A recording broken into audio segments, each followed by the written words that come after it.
நீங்கள் பார்த்து கொண்டிருப்பது உங்கள் ஜாஷுவா டிவி. சகல ஜனங்களுக்கும் நற்செய்தி.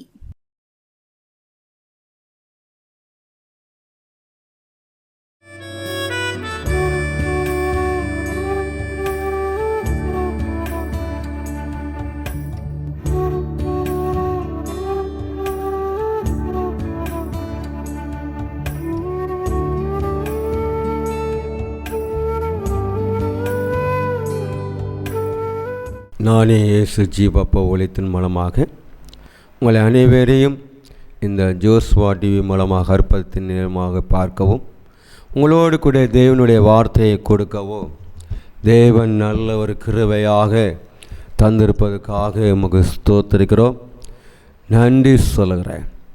நீங்கள் ஒவ்வொரு புதன்கிழமையிலையும் மாலை 6:30 மணிக்கு நீங்கள் இந்த ஜோஸ்வா டிவியிலே அற்புதத்தை பார்த்து கொண்டிருக்கீங்க, அற்புதத்தை பெற்றுக்கொண்டிருக்கிறீங்க.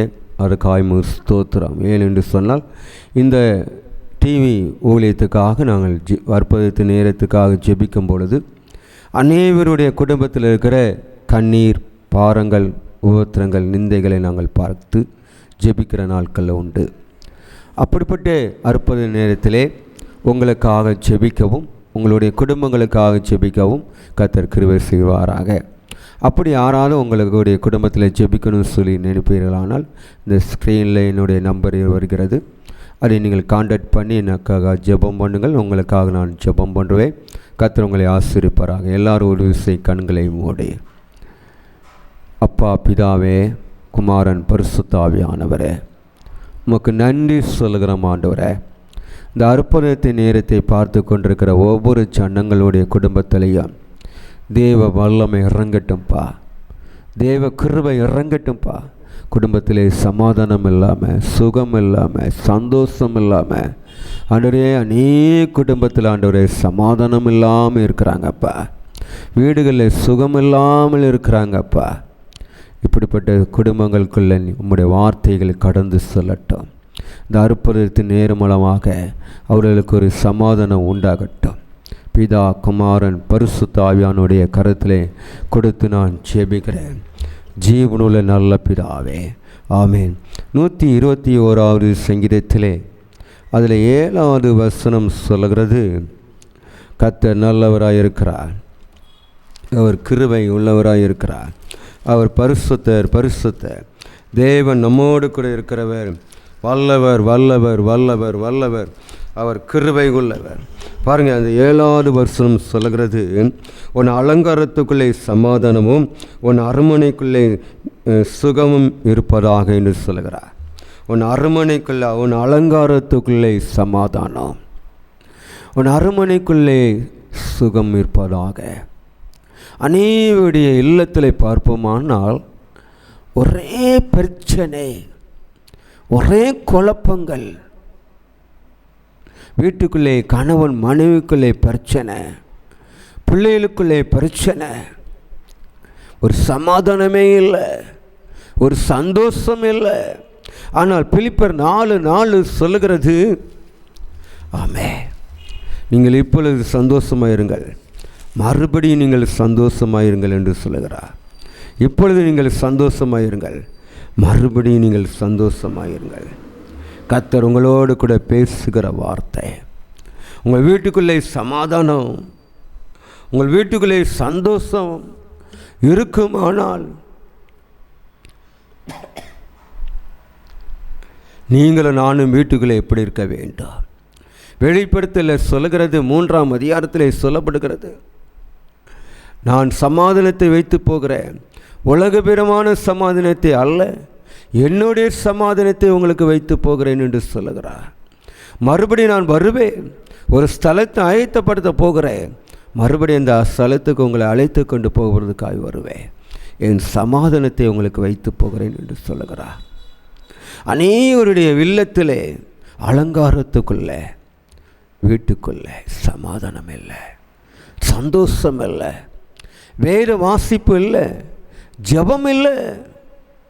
வீட்டுக்குள்ளே எப்படியும் பார்த்தீங்கன்னா முல்லை போல நரிச்சு நரிச்சு நரிச்சுன்னு வார்த்தையினால் பேசி கொண்டிருக்கிற நாட்களில் உண்டு. இப்படிப்பட்ட குடும்பங்களுக்குள்ளே இருக்கிறது நான் பார்க்கிறோம். ஆனால் ஆண்டவராகிய கர்த்தர் சொல்லுகிறார் 121வது சங்கீதத்தில் 7வது வசனம், உன் அலங்காரத்துக்குள்ளே சமாதானமும் உன் அரண்மனைக்குள்ளே சுகமும் இருப்பதாக என்று சொல்லுகிறார். நம்ம தங்கியிருக்கிற வீடு இயேசுனுடைய வீடாக இருக்க வேண்டும். இயேசு தங்கியிருக்கிற வீடாக இருக்க வேண்டும். அனைவருடைய குள்ளத்தில் பாருங்கள், இயேசு இல்லாதனால குடும்பத்தில் தரித்திரம், சாபம், வறுமைகள். ஏன் காரணம் என்ன? இயேசுனுடைய சமாதானம் நம்ம வீட்டுக்குள்ளே இல்லை. ஏதோ ஒரு வேலையை செய்கிறோம், ஏதோ போகிறோம், ஏதோ வருகிறோம், அப்படி அல்ல. வீடுகளில் இருந்து கொண்டு ஆண்டவர் நமக்கு கொடுக்கப்பட்ட வேலை என்ன சொன்னால், வேதத்தை வாசிப்பது தான், ஜெபிப்பது தான். அவருடைய பக்கத்தில் இருந்து அவரோடு கூட இருந்து அவரோடு கூட பேசும் பொழுது நமக்குள்ள ஒரு சமாதானம் வரும். நம்முடைய இல்லத்திலே சமாதானம் இருக்கும். ஆமே. 10,000 ரூபாய் வருமானம் வருகிறது என்றால் 20,000 ரூபாய் செலவு வருகிறது மாதத்திலே. எப்படி? நம்முடைய கையின் பிரயாசத்தை சாப்பிட முடியல. நன்மையும் பாக்கியம் உனக்கு உண்டாகும் என்று சொல்லுகிறான் சங்கீதக்காரன் மூலமாக. உன் கையின் பிரயாசத்தை நீ சாப்பிடுவாய், நன்மையும் பாக்கியம் உனக்கு உண்டாகும். 128 சங்கீதத்தில் 2வது வருஷம் சொல்லுகிறது. ஏன் நம்முடைய வீட்டுக்குள்ளே கையின் பிரயாசத்தை சாப்பிட முடியல? ஏன் நம்முடைய வருமானத்தில் சாப்பிட முடியல? காரணம் என்ன? இயேசுவோடு கூட நம்ம இல்லை. இயேசு நம்மோடு கூட இல்லை. எப்பொழுதும் மன உளைச்சலோடு கூட இருக்கிறோம். பக்கத்து வீட்டு மூலமாக, எதிர் வீட்டு மூலமாக, சுற்றி இருக்கிற மூலமாக, கிராமத்தில் இருக்கிற ஜனங்கள் மூலமாக, திருச்சபைக்குள் இருக்கிற ஜனங்கள் மூலமாக, நமக்கு வழி நடத்துகிற நல்ல மேய்ப்பனாக இருக்கிற போதகர்கள் மூலமாக பலவிதமான சமாதானத்தை, மன உளைச்சலை கொண்டு வருகிறது. காரணம் என்ன? நீங்களும் நானும் வீட்டிலே குடும்ப ஜெபங்கள் பண்ணுவது இல்லை. குடும்ப ஜெபங்கள் இல்லை, வேத வாசிப்பு இல்லை, வேத வாசிப்புடைய தியானிப்பு இல்லை. கர்த்தருடைய பாதத்திலே இரவும் பகலும் வேதத்தை பிரியமாக இருக்கிற மனுஷன் பாக்கியவான் என்று சொல்லுகிறார். அப்படிப்பட்ட குடும்பத்தில் நம்ம இருக்கணும். குடும்பத்தில் அப்படிப்பட்ட ஒரு சமாதானம் இருக்கணும். அப்படி இருக்கும் பொழுது நம்முடைய வீட்டில் எப்படிப்பட்ட ஆசீர்வாதம் நம்முடைய வீட்டிலே வரும், நம்முடைய வீட்டில் எப்படிப்பட்ட துன்பங்கள் இருக்கும் என்று சொல்லி ஒரு வசனத்தை பார்ப்போம். நீதிமொழிகள் 3ஆம் அதிகாரம் அதில் 33வது வசனம் சொல்கிறது, துன்மார்க்கனுடைய வீட்டிலே கர்த்தர் சாபம் இருக்கிறது, நீதிமானுடைய வாசஸ்தலத்திலேயோ அவர் ஆசீர்வதிக்கிறார். பாருங்கள், துன்மார்க்கனுடைய வீட்டிலே கர்த்தர் சாபம் இருக்கிறது. துன்மார்க்கனுடைய வீட்டிலே சாபம். துன்மார்க்கன் எப்படி?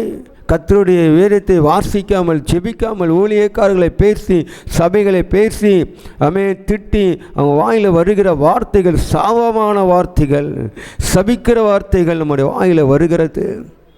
அதுதான் அந்த நீதிமொழிகள் 3 அதிகாரம் 33வது வசனம் சொல்கிறது, துன்மார்க்கனுடைய வீட்டிலே கர்த்தருடைய சாபம்.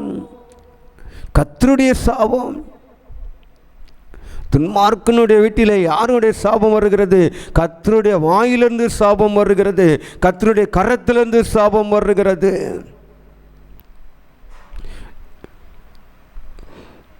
நீதிமானுடைய வாசத்தலத்திலேயோ அவர் ஆசீர் வைக்கிறார். நீதிமானுடைய கூறாத்தில் அவருடைய கையிலிருந்து ஆசீர்வாதம் வருகிறது. துன்மார்க்கனுடைய வீட்டிலேயோ அவருடைய கையிலிருந்து சாபம் வருகிறது. நீதிமொழிகள் 14ஆம் அதிகாரம் 1வது வசனம் சொல்லுகிறது, புத்தியுள்ள ஸ்திரியோ தன் கையினால் தன் வீட்டை கட்டுகிறாள், புத்தியில்லாத ஸ்திரியோ தன் கையினால் தன் வீட்டை இடித்து போடுகிறாள். துன்மார்க்கனுடைய வீடு புத்தியில்லாத ஸ்திரியுடைய வீடு. நீதிமானுடைய வீடு புத்தி உள்ள ஸ்திரீ உள்ள வீடு. புத்தியுள்ள ஸ்திரீ என்ன செய்வாள்? அவள் நல்ல முகத்தை கழுகி எண்ணெய் பூசி நல்ல ஆடைகளை உடுத்தி அறவிட்டை பூட்டி அந்தரத்தில் இருக்கிற பிதாவோடு கூட சஞ்சரிப்பாள். வெளிப்புறமான காரியத்தை அவரவருக்கு செய்வார். அநேக குடும்பங்களை சாபம் என்னுடைய முன்னோர்கள் செய்த பாவம், முன்னோர்கள் செய்த சாபம் இருக்கிறது என்று சொல்கிறோம். அப்படி அல்ல. துன்மார்க்கனுடைய வீட்டிலே கர்த்தருடைய கரத்திலிருந்து சாபம் போகிறது என்று சொன்னால், நீ கர்த்தருக்கு விரோதமாய் நடந்து கொண்டிருக்கிறோம், கர்த்தருடைய ஆலயத்துக்கு விரோதமாய் நடந்து கொண்டிருக்கிறோம். நீதிமானுடைய வீடு, நீதிமானுடைய ஸ்தலங்கள் அவர் ஆசீர்வதிக்கிறார். அப்படிப்பட்ட ஒரு ஆசீர்வாதம் நம்ம வீட்டுக்கு வரணும்னா, அதுதான் 102 சங்கீதத்தில் சொல்கிறது. ஆமே, உன்னை ஆதியாகத்தில் சொல்கிறது 12ஆம் அதிகாரத்தில் அது 3ஆவது வசனம் சொல்கிறது, உன்னை ஆசீர்வதிக்கிறவர்களை ஆசீர்விப்பேன், உன்னை சபிக்கிறவர்களை சபிப்பேன் என்று சொல்கிறார். அப்போ அவரே சொல்கிறாரு 33 நீதிமொழிகள் 33:3 சொல்லுது, அவன் துன்மார்க்கனுடைய வீட்டிலே கர்த்தருடைய சாபம் என்று சொல்கிறது. ஆண்டவருடைய சாபம் நம்ம வீட்டுகளில் இருக்கக்கூடாது. அதுதான் அந்த 121வது சங்கீதத்தில் 7வது வருஷம் சொல்கிறது, உன் அலங்காரத்துக்குள்ளே சமாதானமும் உன் அரண்மனைக்குள்ளே சுகமும் இருப்பதாக என்று சொல்லி. என்னுடைய செய்தி வேலையிலே நான் சில சம்பவங்களை சொல்லுவது வழக்கம். ஏனென்று சொன்னால், நான் ஒரு சாட்சியோடு கூட சொல்லுகிற அனுபவமுள்ள ஒரு தெய்வ மனிதன். அநேக வீடுகளிலே, கிராமங்களிலே, பட்டணங்களுக்கு கடந்து சொல்லுகிற நிலைமைகள் உண்டு. அப்படி ஒரு வீட்டுக்கு நாங்கள் கடந்து சென்றிருந்தோம். என்னுடைய ஆவிக்குரிய நண்பர் ஒரு ஊழியக்காரர், அவரும் நானும் ஒரு கிராமத்துக்குள்ளே ஒரு வீட்டுக்கு நாங்கள் கடந்து சென்றிருந்தோம். அங்கே பார்ப்போமானால், அந்த ஒரு குடும்பத்திலே ஒரு பெண், ஒரு சகோதரிக்கு கேன்சர்னால் பாதிக்கப்பட்டிருக்கிறாங்க. மருத்துவ அறிக்கை சொல்கிறது, இவர்கள் ஒரு சில நாட்களில் இவர்கள் மரித்து போவாங்கன்னு சொல்லி. ஆனால் என்னுடைய ஆவிக்குரிய நண்பர் ஒருவர் ஊழியக்காரர் கட்டாயப்படுத்தி அந்த வீட்டுக்கு என்னை கூட்டு போனார். அந்த சகோதரிக்கு வீட்டிலே பார்த்தோமானால் பிள்ளைகள் இருக்கிறாங்க, கணவர் இருக்கிறாங்க. ஒரு ஆலயத்து பக்கத்திலே ஒரு பரிசுத்தமான ஒரு ஆலயத்து பக்கத்தில் தான் வீடு இருக்கிறது. அங்கு சமாதானம் இல்லாமல் இருக்கிறாங்க, சுகம் இல்லாமல் இருக்கிறாங்க. ஒன்று சமாதானம் இல்லை, இரண்டாவதாக சுகம் இல்லை.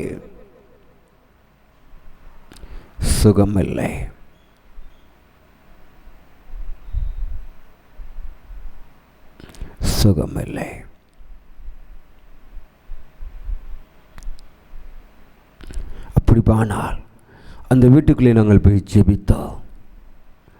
முதலாக ஆண்டவர் என்னோடு கூட பேசினார், இந்த வீட்டுக்கு சமாதானத்துக்காக நீ ஜெபம் பண்ணுன்னு சொல்லி. அந்த வீட்டுக்காக சமாதானத்துக்காக நாங்கள் ஜெபித்தோம். தேவ பிரசன்னம் அந்த வீட்டுக்குள்ளே இறங்கி வந்தது. தேவனுடைய வல்லமை அந்த வீட்டுக்குள்ளே இறங்கி வந்தது. ஆவியானவர் அந்த வீட்டுக்குள்ளே உலாவிக் கொண்டிருந்தார். என்னோடு கூட இருந்த ஒரு ஊழியக்காரோடு கூட ஆண்டவர் பேச ஆரம்பித்தார். நடந்தது சமாதானத்துக்காக ஜெபித்தோம். இரண்டாவதாக அவங்களுடைய சுகத்துக்காக நாங்கள் ஜெபித்தோம். அந்த கேன்சர்னால் பாதிக்கப்பட்ட அந்த சகோதரிக்கு பாரப்பட்டு ஜெபித்தோம். அந்த ஊழியக்காரர் என் நேரத்தில் சொன்னாங்க, மேட்டாப்பில் ஜெபிக்கக்கூடாது, நல்ல ஆழமாய் ஜெபித்து ஆண்டவரிடத்தில் போராடி ஜெபித்து இந்த சகோதரிக்கு சமாதானத்தையும் சுகத்தையும் பெற்றுக்கொண்டு அவரிடத்தில் நம்ம கேட்டு பெற்றுக்கொள்ள அவர்களுக்கு கொடுக்க வேண்டும் என்று சொல்லி நாங்கள் 2 பேருமாக நாங்கள் ஜெபிக்க ஆரம்பித்தோம். அந்த வீட்டுக்குள்ளே போய் ஜெபிக்கும் பொழுது கர்த்தருடைய பிரசன்னம் இறங்கி வந்தது. சமாதானத்தை கொடுத்தார், சுகத்தை கொடுத்தார். கேன்சர் கட்டினால் அந்த பாதிக்கப்பட்ட அந்த சகோதரிக்கு நல்ல சுகத்தை கொடுத்தார். ஆனால் சாட்சி எங்கே போய் சொன்னாங்க தெரியுமா? ஒரு நல்ல ஒரு பப்ளிக் மீட்டிங்கில் நல்ல வீடியோ எடுத்து பலாயிரக்கணக்கானவர்கள் அந்த நச்செய்தி கூட்டத்தில், கன்சன் கூட்டத்தில் நடத்தும் பொழுது 100 ஊழியக்காரர் அவருடைய மீட்டிங்கில் போய் சாட்சி சொல்கிறாங்க. கர்த்தர் எனக்கு நல்ல சுகத்தை கொடுத்தார் என்று சொல்லி. ஏனென்று அந்த சகோதரிடத்தில் நான் போய் கான்டாக்ட் பண்ணேன். ஆண்டவர் ஆரம்பத்தில் உங்களுக்கு 1 வருடங்களுக்கு 2 வருடங்களுக்கு முன்பாகவே அந்த சுகத்தை கொடுத்தாரு.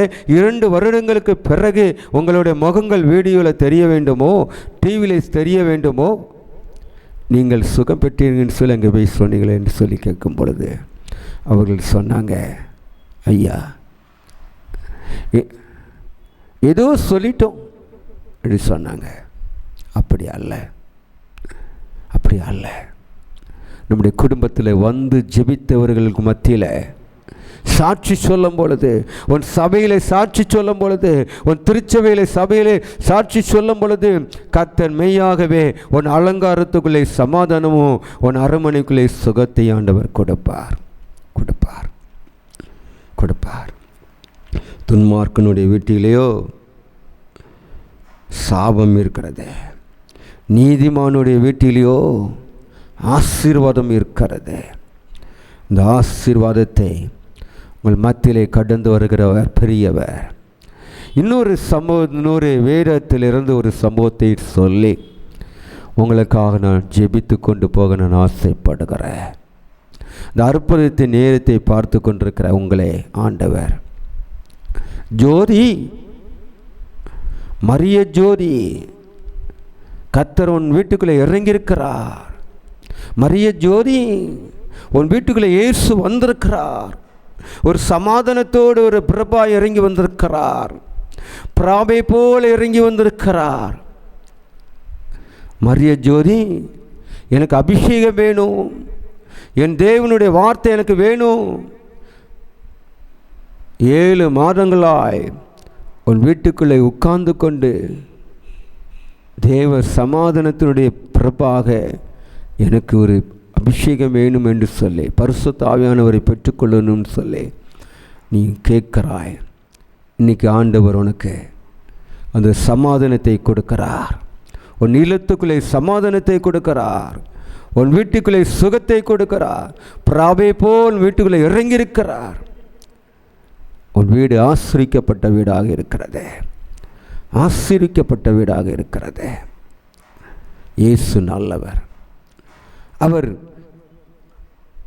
சுகத்தையும் சமாதானத்தை கொடுக்கிறவர். மத்தேயு சுவிசேஷத்திலே 8ஆம் அதிகாரம் அதிலே 13வது வசனத்தையும் 14வது வசனத்தை பார்ப்போமானால், அங்கே பேதுருடைய வீட்டுக்கு போய் பேதுருடைய மாமி ஜுரமாக இருப்பதை கண்டு அவளை தொட்ட உடனே அவள் ஜுரம் அவளை நீங்கிற்று. அவள் எழுந்து பணிவிடை செய்தாள். இயேசு அந்த வீட்டுக்கு போகும் பொழுது அந்த மாமி ஜுரமாக இருக்கிறதை கண்டு தொட்ட உடனே ஜுரம் அவளை நீங்கிற்று. அதுதான் வேதம் சொல்கிறது, உன் அலங்காரத்துக்குள்ளே சமாதானமும் உன் அலங்காரத்துக்குள்ளே சுகமும் இருப்பதாக என்று சொல்லி இயேசு பேதுருடைய வீட்டுக்கு போனார். பேதுருடைய மாமிக்கு சுகத்தை கொடுத்தார், சமாதானத்தை கொடுத்தார். நீங்கள் அப்படிப்பட்ட சமாதானத்தை உங்களுக்கு வேணுமா? எல்லாரும் ஒரு விஷயம் கண்களை மூடி அப்பாவை நோக்கி பார்ப்போம். ஆண்டவரே, உன் அலங்காரத்துக்குள்ளே சமாதானமும் உன் அரண்மனைக்குள்ளே சுகமும் இருப்பதாகன்னு சொன்னீங்களாப்பா. துன்மார்க்கனுடைய வீட்டிலே கர்த்தருடைய சாபம் இருக்கிறது, நீதிமானுடைய ஸ்தலத்திலே இயேசு ஆசீர்வாதம் இருக்கிறது என்று சொல்லி எங்களோடு கூட நீர் பேசினீர் அல்லவா. நீ விடுவில் சமாதானத்தையும் சுகத்தையும் கொடுத்து நீர் ஆசீர்வித்து கொள்ளும் பலப்படுத்தும். இயேசுவின் நாமத்துகளை கொடுக்கிறோம் ஜீவனுள்ள பிதாவே, ஆமென். நானே இயேசு ஜீவ ஊழியத்தின் மூலமாக இந்த ஜோசுவா டிவியிலே ஒவ்வொரு புதன்கிழமையிலையும் மாலை 6:30 மணிக்கு இதை ஒளிபரப்புகிறாங்க. இதை நீங்கள் பாருங்கள். இந்த அற்புதத்தின் நேரத்தின் மூலமாக நீங்கள் பார்த்து நீங்கள் சுகத்தை பெற்றுக்கொள்ளுங்கள், அற்புதத்தை பெற்றுக்கொள்ளுங்கள். கர்த்தர் உங்களை ஆசீர்வதிப்பாராக. இந்த ஊழியத்துக்காக நான் இயேசு ஜீவப்பா ஊழியத்துக்காக ஜெபித்துக் கொள்ளுங்கள். மருத்துவ ஊழியங்கள், கைப்பொறி ஊழியங்கள், சபைகளுடைய ஊழியங்கள், வீட்டு ஊழியங்கள், எல்லா ஊழியங்களையும் எங்களுடைய ஊழியங்களை எல்லாத்தையும் நீங்கள் ஆசீர்வதிங்க, பலப்படுத்துங்க. இந்த ஜெபங்கள், இந்த எங்களுடைய ஊழியத்துக்கு நீங்கள் ஜெபிங்கள், கொடுங்கள். கர்த்தர் உங்களை ஆசீர்வதிப்பாராக. ஆமென், ஆமென்.